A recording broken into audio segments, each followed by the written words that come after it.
Hello everyone and welcome back to another video from Finance and Crypto Guide.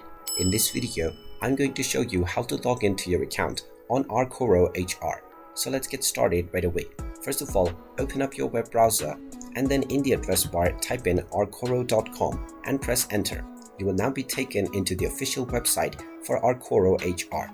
Click on the sign in button at the top right corner and now you will find the various different kinds of login portal. Just click on your respective login and now you can enter your credentials to continue forward. Just type in your username that you used while signing up for your account within the username box and then enter your password underneath within the password section. You can then click on the sign in button and you will be logged into your Arcoro HR account right away. In case you have forgotten your password or username, you can find the forgot your password as well as the username buttons underneath the sign in box. And there you have it. That is how easy it is to log into your account on Arcoro HR.